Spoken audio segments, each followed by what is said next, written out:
नमस्कार दोस्तों, wealth sky के एक और नए इंटरेस्टिंग वीडियो में आप सभी लोगों का स्वागत है। मेरा नाम है सुधीर और बात करेंगे इस वीडियो में हम निफ्टी एंड बैंक निफ्टी के बारे में। दोनों के चार्ट को अंडरस्टैंड करेंगे, समझने की कोशिश करेंगे कि मार्केट का बिहेवियर कैसा रह सकता है और कल का ट्रेडिंग सेशन हमारे लिए कैसा रह सकता है। इस चीज़ को हम समझने की कोशिश कर रहे हैं, तो जल्दी से इस वीडियो को स्टार्ट करते हैं।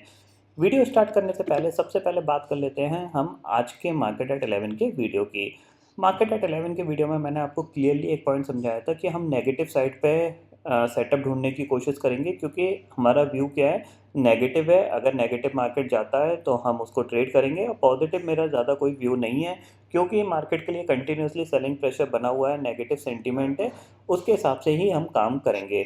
तो निफ्टी खुलने के साथ गैप अप खुला था। गैप अप खुलने के साथ इसने ऑलमोस्ट जो लो बनाया है वो प्रीवियस डे के लो के आसपास इसने सपोर्ट लिया, वहाँ से आपका बाउंस बैक आके और पूरे दिन इसने ऊपर कामकाज किया। सेम चीज़ बैंक निफ्टी में हुआ। बैंक निफ्टी भी गैप अप खुला, नीचे आया, फिर ऊपर रिकवर होके यहाँ पे ऑलमोस्ट साइडवेज सा ट्रेडिंग सेशन रहा। क्यों रहा?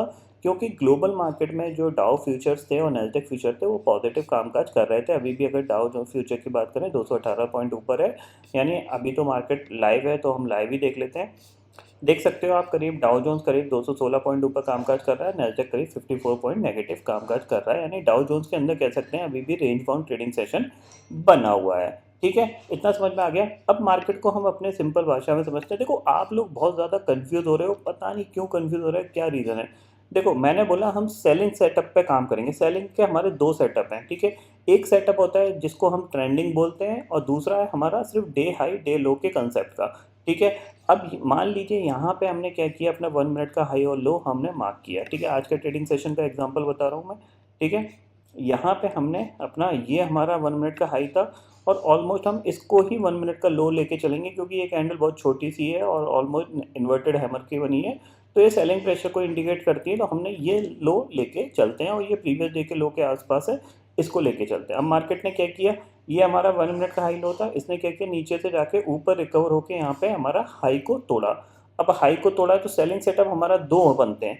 एक, कि जब मार्केट अपने 1 मिनट के हाई को तोड़ता है और 5 मिनट का जो हाई मिलता है हमें, यानी ये हमें हाई मिला 5 मिनट का, यहाँ पे हम सेल कर सकते हैं इसको, डे लो का टारगेट हमें मिल सकता है। ठीक है, निफ्टी और बैंक निफ्टी में हम ये चीज़ अप्लाई कर सकते हैं कि हमने इस कैंडल पे बेसिकली, मैं पेन से मार्क करके बता देता हूँ आपको। ठीक है, इस कैंडल पे हमने शॉर्ट किया। ठीक है, ये हमारा इसके ऊपर की क्लोजिंग का स्टॉप लॉस हुआ, ये हमारा टारगेट हुआ। ठीक है, इतना समझ में आया आपको। सेम चीज़ हमने बैंक निफ्टी में करेंगे। बैंक निफ्टी में भी हमारा क्या व्यू होगा, हम हाई पे सेल करेंगे, यानी सेलिंग कैंडल हमारी क्या रही, ये वाली कैंडल सेलिंग रही, और इसके ऊपर का क्लोजिंग हमारा स्टॉप लॉस रहा, और डे लो हमारा टारगेट हुआ। ठीक है, तो निफ्टी में क्या हुआ, हमारा निफ्टी में हमारा स्टॉप लॉस टिकर हुआ। कहाँ पे टिकर हुआ, यहाँ पे हमारा स्टॉप लॉस टिकर हो गया, क्योंकि यहाँ पे कंटिन्यूसली इसने इसके ऊपर क्लोजिंग देना स्टार्ट कर दिया था। ठीक है, बट बैंक निफ्टी में क्या हुआ, बैंक निफ्टी में हमारा डे लो का टारगेट यहाँ पे हिट हो गया। ये दिख रहा है आपको, यहाँ पे हमारा बैंक निफ्टी का डे लो का टारगेट हिट हो गया, यानी निफ्टी में हमारा स्टॉप लॉस हुआ, बैंक निफ्टी में हमारा टारगेट हुआ। एक तो सेलिंग सेटअप ये है। दूसरा सेलिंग सेटअप कब बनता है, जब हमारा 5 मिनट का लो टूट के उसके नीचे मार्केट सस्टेन करने लगता है, तो वो हमारा दूसरा सेलिंग सेटअप है। तो हमेशा ध्यान रखो, अगर मैं सेलिंग सेटअप की बात कर रहा हूँ कि सेलिंग सेटअप ढूंढो, तो यही दो सेटअप बनते हैं। इनके अलावा कोई सेटअप नहीं है मार्केट में जो कि आपका बने। इन्हीं दो, यही दो टाइप के सेलिंग सेटअप होते हैं। सेम चीज़ इसका अपोजिट बाइंग सेटअप होते हैं। आपको इन्हीं पे ही फोकस करना है, इन्हीं की ही प्रैक्टिस करनी है विद द स्टॉप लॉस। आप क्या करते हो, ट्रेड तो डालते हो बट स्टॉप लॉस नहीं लगाते हो। स्टॉप लॉस नहीं लगाते हो, जिससे आपको हमेशा डर लगता रहता है कि मेरे को बहुत बड़ा लॉस हो सकता है, या फिर मेरे पैसे जा सकते हैं। छोटा मोटा लॉस लेने को आप तैयार नहीं हो, तो आप कंफ्यूज रहते हो। ठीक है, इतना आपको समझ में आ गया यहाँ पे। अब हम बात कर लेते हैं कल के मार्केट की, कल क्या हो सकता है। देखो, सिंपल सी चीज़ है, अभी भी हमारा व्यू क्या है, नेगेटिव है। नेगेटिव है, निफ्टी कंटिन्यूसली 17,000 के नीचे ही क्लोज दे रहा है। थोड़ा सा भी ग्लोबल मार्केट में अगर प्रेशर आता है तो चांसेस बन सकते हैं कि ये नीचे की तरफ ही मूव कर सकता है। कल फिंग निफ्टी की एक्सपायरी है, और अभी भी बैंक निफ्टी की अगर देखा जाए तो कंटिन्यूसली नेगेटिव क्लोजिंग ही है ऑलमोस्ट, देखा जाए तो इसको। और निफ्टी भी ऑलमोस्ट हम कह सकते हैं कि यहाँ पे जो क्लोजिंग आई है वो थोड़ी बहुत पॉजिटिव है, but as per the chart pattern ये क्लोजिंग जो है वो नेगेटिव ही है। ठीक है, तो कल हम क्या करेंगे, सिंपल सा लॉजिक है। 15 मिनट का टाइम फ्रेम हमने लगा रखा है।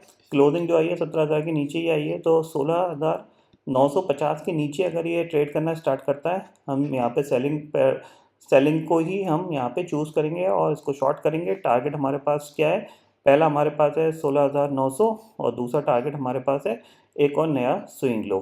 ठीक है, इतना समझ में आ गया आपको। जब तक ऊपर ये 17,050 के ऊपर क्लोजिंग नहीं देता या 17,200 के ऊपर क्लोजिंग नहीं देता, तब तक हम यहाँ पे पॉजिटिव नहीं रहेंगे। ठीक है, एक बार 17,200 के ऊपर क्लोजिंग देता है तब उसके बाद हम थोड़ा बहुत पॉजिटिव हो सकते हैं, अदरवाइज ये इस रेंज को ही प्ले करने की कोशिश कर सकता है। ठीक है, ऑप्शन चेंज में अगर हम यहाँ पे देखें तो ऑप्शन चेंज भी हमें क्या बता रही है कि 17,000 का जो लेवल है वहाँ पे 1 करोड़ का ओपन इंटरेस्ट खड़ा हुआ है, जो कि एक कह सकते हैं रेजिस्टेंस है, बट पुट राइटर भी कहीं ना कहीं स्मार्टली प्ले कर रहे हैं। 1 करोड़ 21 लाख का ओपन इंटरेस्ट पुट पे खड़ा हुआ है, जो कि ये बता रहा है कि कहीं ना कहीं जो स्मार्ट ट्रेडर है वो शॉर्ट स्ट्रेडल बेचने की कोशिश कर रहे हैं। प्रीमियम अच्छा मिल रहा है, क्योंकि आप देख सकते हैं आज के दिन में कॉल का प्रीमियम कुछ नहीं बढ़ा, बट पुट 49% यहाँ पे ड्रॉप हो चुकी है, यानी पुट राइटर्स ने यहाँ पे पैसा कमा लिया है। तो कहीं ना कहीं आपको 1-2 दिन में एक अच्छा बड़ा मूव यहाँ पे देखने को मिल सकता है निफ्टी के अंदर। ऊपर आता है तो ऊपर भी हो सकता है, नीचे जाता है तो नीचे भी हो सकता है। नीचे होगा तो हमारे लिए ज़्यादा अच्छा है, क्योंकि सेंटीमेंट ख़राब है, और अगर थोड़ा बहुत और सेलिंग प्रेशर बना तो फिर निफ्टी 16,750 तक भी जा सकता है। बट एक चीज़ ध्यान रखना, अब निफ्टी से ज़्यादा बैंक निफ्टी वीक हो सकता है, क्योंकि निफ्टी ऑलरेडी काफ़ी ज़्यादा गिरा हुआ है और निफ्टी बहुत ऑलरेडी ज़्यादा वीकनेस दिखा चुका है। हमें अब क्या करना है, बैंक निफ्टी पे फोकस करना है। ठीक है, बैंक निफ्टी पे हम ज़्यादा फोकस करेंगे। तो यहाँ पे निफ्टी को बात कर लिया, बैंक निफ्टी को देख लेते हैं। तो बैंक निफ्टी के लिए सिंपल सा है, अगर आप देखोगे तो लॉजिकली क्या हो रहा है, बैंक निफ्टी इस लेवल को होल्ड कर रहा है काफ़ी ज़्यादा टाइम, यानी इस लेवल में ये सपोर्ट ले लेता है। तो जाहिर सी बात है 39,000 के नीचे अगर ये सस्टेन करना स्टार्ट करता है या फिर कोई भी नेगेटिव ट्रेंड बनाता है, तो चांसेस बन सकते हैं कि ये ब्रेक डाउन दे सकता है। पहला टारगेट कहाँ तक का होगा आपका, 38,600 तक का, यानी 39,000 के नीचे अगर ये 5-10-15 मिनट ट्रेड करता है तो फिर आपके लिए ये टारगेट ओपन होते हुए दिखाई देंगे। ऊपर जब तक ये 39,750 के ऊपर सस्टेन नहीं करता तब तक हम थोड़ा सा बाइंग के बारे में नहीं सोचेंगे, ये चीज़ ध्यान रख लीजिएगा। इसके ऊपर अगर ये सस्टेन करता है तो फिर चांसेस बन सकते हैं दोबारा से इस हाई तक जा सकता है। फिलहाल थोड़ा सा रेंज बाउंड ट्रेडिंग सेशन ही है, ये चीज़ ध्यान में रखिएगा। वॉलेटिलिटी रहेगी ऊपर नीचे मार्केट फिलहाल करेगा ही करेगा, इस चीज़ को आप क्लियरली माइंडसेट में ज़रूर रखिएगा।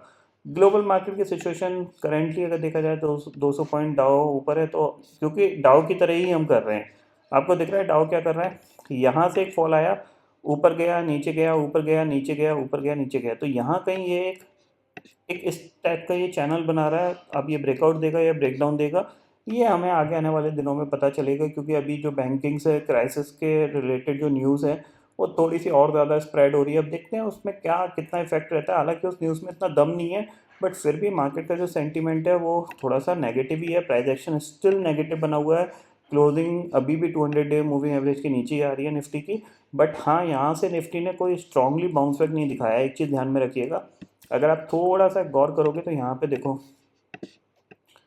क्या दिख रहा है, यहाँ पे सिर्फ लाल रंग के अलावा कुछ नहीं दिख रहा है, सिर्फ एक ही ग्रीन कैंडल है। इसका मतलब क्या है कि बाइंग, लैक ऑफ बाइंग की वजह से मार्केट ऊपर नहीं जा पा रहा है, यानी बाइंग में लोग इंटरेस्ट नहीं हो रहे हैं यहाँ पे इस लेवल पे। यहाँ से लगता है कि लोगों को मार्केट और ज़्यादा करेक्ट हो सकता है, इसीलिए यहाँ पे क्या बाइंग मिसिंग हो रही है।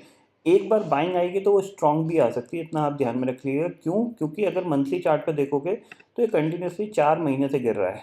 तो इसको नॉर्मली कंटिन्यूसली 4 महीने से मार्केट गिरता नहीं है, तो यहाँ से जब भी बाउंस आता है वो बहुत ज़्यादा स्ट्रांग होता है, 5 से 6% का बाउंस आ जाता है। तो इसीलिए मैं बोल रहा हूँ आपको कि अगर 17,200 के ऊपर निफ्टी सस्टेन करता है तो इसको बाय ज़रूर करिएगा। ठीक है, 17,200 के ऊपर, क्योंकि यहाँ से क्या है एक स्ट्रांग बाउंस आ सकता है। ठीक है, लास्ट टाइम ये यहीं से करेक्ट हो चुका था। अब क्या है, प्राइस एक्शन जो बन रहा है, अगर ये नीचे नहीं गया, यहाँ से ये इस तरीके से प्राइस एक्शन बन रहा है। ठीक है, अगर ये यहाँ से नीचे नहीं गया ना तो ये फिर बहुत तेज़ी से ऊपर जाएगा, इतना आप क्लियरली समझ लीजिए। ठीक है, तो आई होप दोस्तों ये पर्टिकुलर डाटा आपको समझ में आ गया होगा। दोस्तों फिलहाल इस वीडियो में इतना ही है। आई होप ये वीडियो आपको पसंद आएगा। वीडियो पसंद आता तो लाइक और शेयर जरूर करिएगा, और चैनल को जो सब्सक्राइब कर लीजिए, क्योंकि मैं सुधीर लेके आता रहूँगा हर दिन आपके लिए नए नए वीडियो। इसी के साथ शुक्रिया दोस्तों, जय हिंद।